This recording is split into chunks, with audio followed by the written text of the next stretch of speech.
Hey, and welcome to Fit Me Turo Fitness Podcast, a podcast for people who want to get no BS information about fitness and know that fitness is about so much more than losing scale weight. It's about feeling confident in your skin and empowered in your life. I'm your host, Turo Virta, personal trainer, strength and nutrition coach, and most of all, a husband of my beautiful wife, Miriam. Each week, my guests and me will give you some no BS fitness tips and motivate you to take action in your own personal fitness journey as we talk about nutrition, exercise, mindset, personal development, and executing in life with enjoyable but still effective strategies. If your goal is to look better, feel and be strong and experience transformation from inside out, you, my friend, are in the right place. Thank you for jumping in, and now let's jump into today's episode. So Jordan Syatt, today's Fit Me Turo fitness episode is the episode I have been personally probably the most excited to record. Jordan is a person who I have always looked up to, and he has affected me probably the most, not only become a better coach, but to become better human being. I learned so much being in his online fitness mentorship program, and I can't thank him enough for all work, what he's doing in his social media, helping with people with their fitness. So welcome to my show, Jordan. Thank you for having me, brother. It's great to finally see you and talk to you. It's been a while, and I appreciate the kind words, and I'm very glad to be here and to have the opportunity to speak with you. Awesome. So I'm always interested to know about the story. So where you are coming from and why you are doing things, what you are currently doing. So tell me a little bit about your childhood. Like if you go, like you don't have to start like when you were like 2 years old or something, but a little bit about your childhood and relationship with health and fitness. Yeah, so I started getting into health and fitness from wrestling. And I started wrestling when I was 8 years old. And my entire family has been overweight and unhealthy for generations. And no one's really focused on health or fitness. And so I think early on that caught my attention. And then when I started wrestling, I just got obsessed with it. I absolutely fell in love with it. And because of that, I started really focusing more on my health and my nutrition, strength training. And by the time I got to high school, my first year of high school, I ended up making varsity as my first year in high school. And I had to cut a lot of weight and I had to get a lot stronger because I was 14 years old and I was going up against mainly 17 and 18-year-olds. And there's a huge strength differential. And so I ended up applying to a gym a couple towns over from me. I grew up in Boston, outside of Boston, Massachusetts. And I applied to a gym. I just said, listen, I'll take the trash out. I'll clean the floor. I'll do whatever you need me to do. Just let me come and intern and learn from you. And I was very blessed and fortunate because they took me under their wing and they let me intern there. And they were also very science-based, like very, very science-based, which now is getting more and more common. But back then in 2005, 2006, it was not very common to have a very science-based gym. Mm-hmm. And ever since then, that's what I've wanted to do. I knew I wanted to be a coach ever since then. And I fell in love with it. I fell in love with not just working out. I think one of the issues that a lot of coaches have, one of the reasons a lot of coaches burn out is because they don't actually like coaching people. They just like working out. And I fell in love with coaching people. I fell in love with the process of trying to help someone go from where they were to where they wanted to be, and understanding that their journey wouldn't look like my journey, and it might be longer, it might be more difficult, maybe they're not going to enjoy it as much as I enjoy it, but that's part of what I loved. Like I loved the challenge of doing that and seeing the progress. So I've been doing it ever since.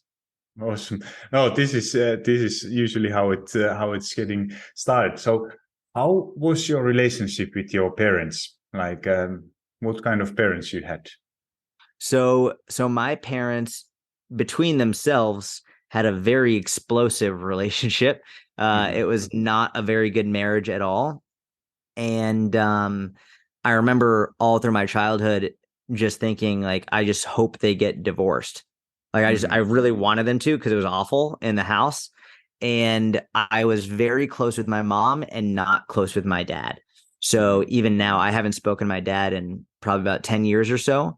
And even then, like, it wasn't a good conversation. So Yeah. like I don't really have a relationship with my father. With my mother, I'm very close. Like I'm like extra close with my mom, I think, because of that. My mom has always been unbelievably supportive. And we've definitely had our differences and we've had our arguments and all of that. But I think one of the best things about my mom is she always encouraged me to go do things that most other parents were not okay with. So, for example, at 14 years old, she let me go and work at a gym and an intern for free after school. And a lot of parents would be like, absolutely not. Like, you're going to be home, you're going to do your homework. And my mom saw that this is something that I was really drawn to and passionate about. And she was like, yeah, absolutely. Like, let's make this happen. And after high school, I didn't want to go to college right away. And so I went to Israel and I traveled for a year and I volunteered with Holocaust survivors. And it was arguably the greatest year of my life. And I know a lot of parents gave my mom shit for that. And they were like, what are you doing? He should be going to college. Why are you having him do this? And she went through a lot of heartache in order to do what she thought was right for both my brother and I. So very, very close with my mom. And again, just because we're close doesn't mean we don't have arguments. Of course we have arguments, but like we're very close. And at the end of an argument, we can always say, I love you so much. I'm here for you. And yeah, so I haven't spoken to my dad in a very long time, but my mom I'm very close with. Yeah, August, this is I can relate this so much. Like I didn't have a very good relationship with my dad, or we had, but there was like when I went a little bit deeper on like why I'm doing, like why you are like me. We try to help people as many as possible, and when you really like it, it was even hard to realize that where is that all coming from, and when I took a little bit went deeper on myself, it was what I understood, that there was what I'm actually missing is love from my dad. Like I never got it, and he was always there. We didn't have probably that kind of relationship than you, but that was always kind of missing. And then now later on you understand that that's actually that driving force than to show it to your, it's usually it's that missing love what you wanted. There you go. I do everything what you can. So what was how do you think that now, when you just have a newborn daughter, and how those relationships what you had with your parents, how they affected your current situation as a father and a father as a Yeah, it's a great question. I think one of the things that I struggled with growing up was I'll tell a story the best way I can explain the story. I think sometimes stories are a good way to get across what you want to get across. There are many reasons I don't have a relationship with my dad. But one of the things that I'm using as a way to model what I would like to be as a father is I remember one time I was playing baseball and I was on a team and I was pitching, and my dad very rarely came to the games, like very rarely, maybe once or twice an entire season. And he wouldn't watch, like he wouldn't see the game. He'd be there, but he wouldn't be there. And I remember I was pitching and I kept looking off the mound into the stands, and he wasn't there. He was on the phone and he was just away, just talking to someone else, but he wasn't watching. This is one of those memories that, like, for whatever reason, it's just burned into my brain and I'll remember it till the day I die. I don't remember anything about that day. I don't remember anything about that game. I don't remember anything about anything other than continually looking off the mound and seeing him not paying attention. And to be very honest, like that's not the reason why we don't have a relationship. Like that's very small in comparison to the other things that I think we struggled with. But as a father and as a business owner and someone whose entire business is on my phone and computer and social media, I am acutely aware that I have a big issue with looking at my phone a lot. And I am trying my best. My daughter's only 9 months old, but I know she can see things. Like, she's aware. I'm doing my absolute best to make sure that when I'm with her, I'm not on my phone. And I know I'm going to make mistakes. I know there's going to be issues. And when she gets older, she's going to have things that I did poorly and wrong, and she's going to have all that. I think like every kid does about their parents. But one of the things that I really want to try and make an effort towards is making sure my kids know that I'm always there for them, and that regardless of work, regardless of whatever, it's like they're the priority. And so that is something that I'm really trying to make a concerted effort and to constantly have top of mind, understanding that the priority in my life is my children and my wife, and that's number one. Yeah, I love it because this is probably the best example, telling it like this way in a story. Like maybe it was at the time was for your dad was a small thing like that. He's just going to game, but if he was not there, never present. Like, and it's same like probably like nowadays, not only you, but so many people are struggling with that. You are kind of with your kids or family, but you are with your mind, you are somewhere else. And it really, because people recognize, even small kids, you might think that they don't see it, but like you said, you remember it the rest of your life. Even that was maybe probably he won't remember that. He would thing. have no idea. Exactly. Yeah. So even now from outside, it might looks like that you have a business is doing great, you have a family, everything, but as we both know, that's not the whole truth. That we are still humans and we have some fears, and those fears, they are probably all the time kind of changing.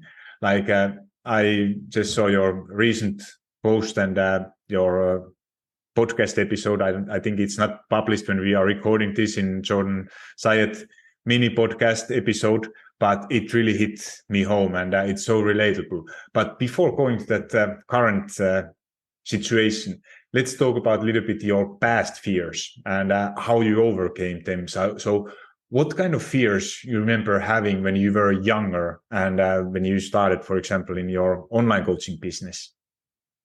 I think the biggest fear in my past had a lot to do with what we struggled with in my family growing up, which was money was always a huge issue. It was always a constant problem in the house. It was a huge source of stress. And I was very fearful that I would live my life and my family would live their lives in the same way that I did in my childhood, with where money was always a problem. And I think that fear is honestly one of the things that drove the success of my business, is seeing what that was like and experiencing it was enough for me to be like, I'm going to work so fucking hard because I really don't want that to be the case. And I know it's not trendy or popular to say nowadays. Nowadays, people are just, they will do it because you love it. And I did love my work, and I still do love my work. But sometimes the love of my work isn't enough to light a fire under my ass to work when I don't feel like it. Like sometimes loving it isn't enough to get me to do it, because because I love it doesn't mean I always want to do it. Right. Like I love working out, and I love how working out makes me feel, but I don't always want to work out. So same thing with business. I think especially early on, the fear of failing and the fear of not being able to provide for my family was really what lit the fire under me to work unbelievably hard. And that led then, when you were able to make kind of income and you were kind of in secure place and financially, I remember you were talking about like that you were scared that what if you are losing it now? What if something happens to Instagram? You are huge in Instagram or in social media, and if somebody is closing down those platforms and you are suddenly without business. Yeah, that's exactly right. It's the fear of my accounts being hacked, the fear of the, like, dude, even now, like, I think talk of World War III is more prevalent now than it has been since World War II. And I've always been interested in warfare, and especially World War II is a big thing for me. But there's a famous quote that I forget who said it, very famous. This man said to the effect of, he said, I don't know what World War III will be fought with, but I do know World War IV will be fought with sticks and stones. And basically what he's alluding to is that the world will be so destroyed after World War III that will go back to like ground zero and just be like with sticks and stones, like we're going to have nothing. And if I'm thinking about World War III, a real potential, I know for a fact that it would start with technological warfare. It would start with cyber warfare, shutting down internet access, shutting down payment access, like to your online banking. Like that's how it would start. And so even that type of stuff scares the living shit out of me, because it's like, it doesn't matter how well you've done thus far, because if everything gets shut down, really all that matters is your ability to survive, Oh right? yeah, Like yeah, it doesn't matter how much money you have in a bank that you can't access. yeah. Yeah, no, it was kind of like a COVID thing, like what you are when you are used to for something, and then suddenly everything is taken away, and you gotta figure out kind of way to do it in another way. So, but this have shifted now. Like I said, you talked a little bit about your in your recent post, and in your probably in podcast episode, what is coming up soon, if it's not already up when this episode is out. So you were talking. Would you mind telling a little bit, sharing about that story a little bit? What you shared in that podcast episode? What you are scared? What is your biggest fear right now? Yeah, so I was just on my own podcast, and I had someone interviewing me, and basically my biggest fear that I have experienced lately is, since the birth of my daughter, is this immense fear of dying. And it's, whether it's the fear of me dying or my daughter dying or my wife dying, like any of those are very scary for me. I think the worst one would be potentially my daughter dying. That I think is like the worst of the worst of the worst.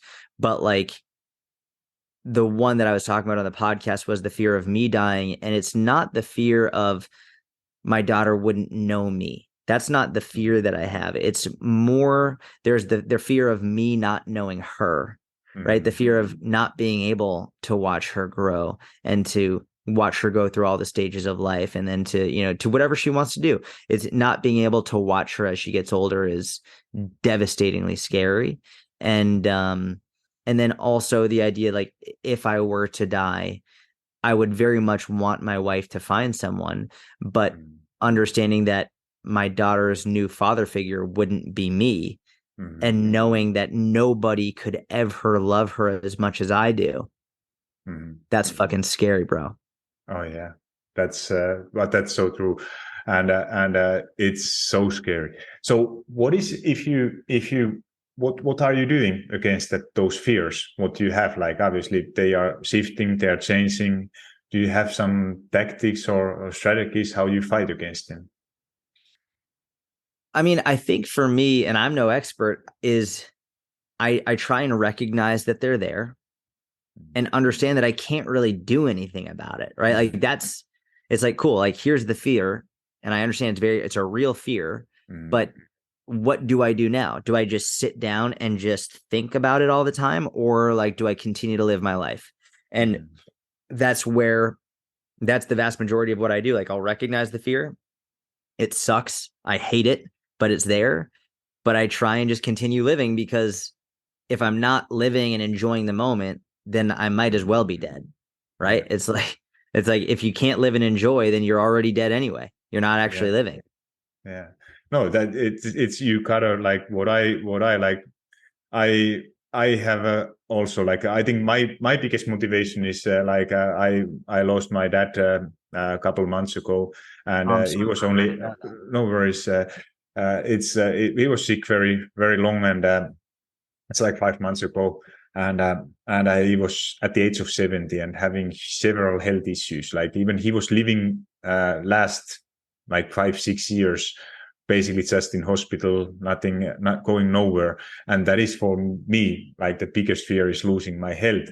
And what I'm doing, like this is on the other side, I turn it on my motivation to take action, getting my walks in, doing my workouts, trying to eat as healthy as I can. So I increase my possibilities and chances to have to become healthier and not end up like that.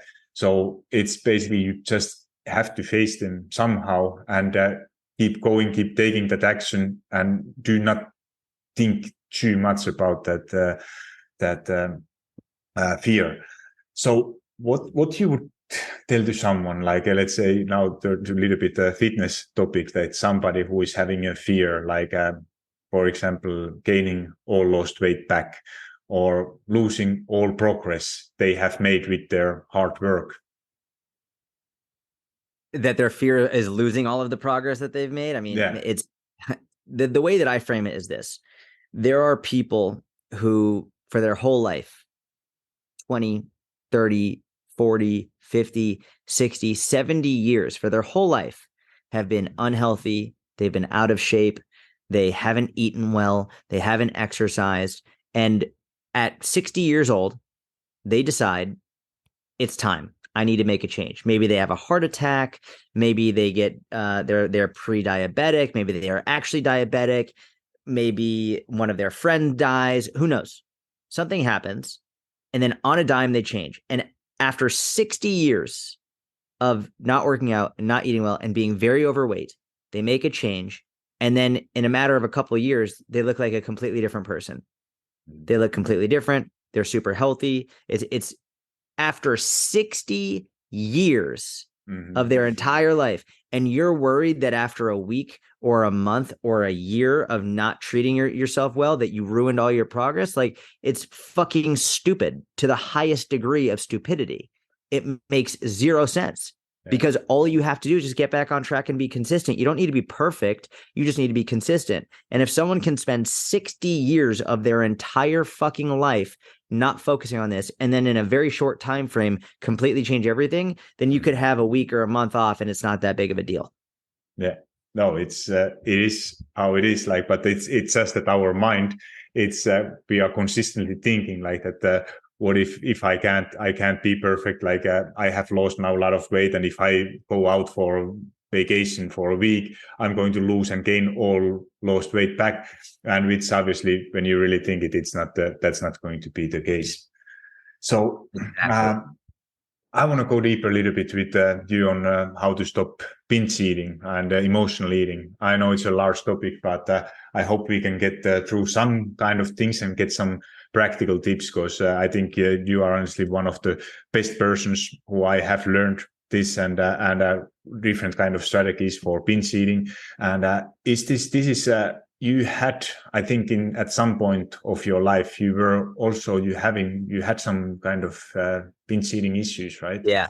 From wrestling. Wrestling is what caused it. Not wrestling per se, cutting weight for wrestling is what caused it. So from 14 until about 21, I had severe binge eating issues, anorexia, slight bulimia. I had some real disordered eating habits as a young kid. Yeah. So what kind of what are like some common triggers, like or underlying causes of binge eating and emotional eating that people should be aware of? Like, how you know that you are actually struggling with those kind of things? Yeah, so I'll say there are many reasons why someone might binge eat. There are many reasons. And some of the reasons are outside the scope of simply a relationship with food or your body. One of the more common ones is actually some type of trauma in your past, some type of abuse. There's many different reasons. And for that type of binge eating, I want to make it very clear that's not my specialty, and that's like outside of my scope. And I would strongly urge you to seek therapy and mental health help, because that's a different ballgame. When we're coming from a disordered relationship with food, and specifically around like body image type binge eating, or just not liking how you look, or wanting to lose weight and struggling with binging and restricting, these are the things that I'm much more versed in. No, that's what I wanted to talk. Not going like because we are not some specialists, and if there is like really some issues, you should really go. But this is like more kind of like a dieter type who have been kind of trying to lose weight their whole life, and always eating. If I don't call it maybe binge eating, maybe it's called like overeating and emotional eating. So what I would say is, you bring up a great point, which is, what is binge eating? What's the difference between binging and overeating, right? And I think it's important to clarify, because some people, they don't know if they're binging or not. And what I'll say is this: if you're binge eating, you'll know it. There's no question about it. And the way that I can describe the difference between binge eating and overeating is overeating, you're just consistently eating more than you should. But there's not much like there. I'll tell you what binge eating is like. Binge eating is when you're already full, when oftentimes when no one else is around, you'll deliberately stay up and wait until everyone else is asleep or there's no one else around, or you will say no to going out to eat with other people because you don't want to eat in front of them. When you're all alone, oftentimes late at night and alone, you will eat unbelievable amounts of food, and it will be seemingly uncontrollable. You will feel disgustingly full, and every bite that you put in your mouth, you'll say, I want to stop. I want to stop. I want to stop. I don't want to be doing this. I don't want to be doing this. It hurts you. It doesn't feel good, but you feel like you can't stop no matter what. And you can easily put away 5, 10, 15,000 calories away. It's not having a few extra bites of chocolate cake at dinner. That's slightly overeating. Binge eating is a seemingly uncontrollable urge to eat significantly past the point of discomfort. And there's a word that I'm throwing in there that's very deliberate, is seemingly uncontrollable. Seemingly. The reason that this word is so important is because it is controllable. It's just you feel like it isn't. In the same way, like this is in the same way that alcoholism, someone has this urge to drink alcohol, which is a pretty shitty way of describing what an alcoholic feels like, but they have an intense urge to drink. They feel like they can't stop. They absolutely can. And sometimes they need help in order to do it, but they can stop. Same thing with binge eating. You feel like no matter what, you can't stop. And that's why it's so difficult to break that cycle, because it feels like it's overwhelming, like it's insurmountable. So that's why I always say seemingly, because it feels like you can't, but you actually can. Yeah. And this is if you are having those feelings, if you think that you are binging, then we are not the guys who should help you. If it's I that is time therapy. to get some, you gotta get the therapist and some professional help who is more educated with this. And they have therapists who specialize in binge eating recovery. It's like it's a whole specialty. It's not just a regular therapist. If you could either go through your insurance, or you could just ask the therapist and say like, hey, do you have a therapist who specializes in binge eating recovery? And they absolutely exist. So what kind of strategies, if you want to identify, like if you are now, you know that you are not a binge eater, you are kind of overeating or struggling with emotional eating. So what kind of strategies you recommend to identifying and addressing those things? Yeah, I think there are so many. There are so many. I think one of them is just simply becoming more aware of what and how much you're eating. And that's why I think one of the first things that I recommend people do is you don't even have to change what you eat. You don't have to add new foods in or take anything out. I just want you to write it down. Everything that you eat, I just want you to write it. Just put it into a log. Oftentimes, because when people eat, they're unaware. They're like, it's almost just like I'm watching TV or whatever it is, and they'll just be eating without giving it much thought. But as soon as you start writing down what you're eating, you don't even have to track the calories. Just write down, like, I don't know, kettle corn or ice cream sandwich, whatever the fuck it is. Write it down. And oftentimes, as you're writing it, you might be like, you know what? I don't want this. And then you scratch it out and then you put it away.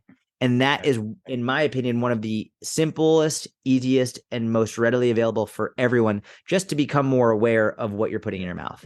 I love that advice. And actually funny that you took it up. Like I was yesterday on Jay Smith's podcast, and he asked me that what I would recommend somebody as a first step. I said before, like people usually they wait to say that, okay, here is your goals, do this, do this, do this. So that no, first step is always to become aware what you are currently doing.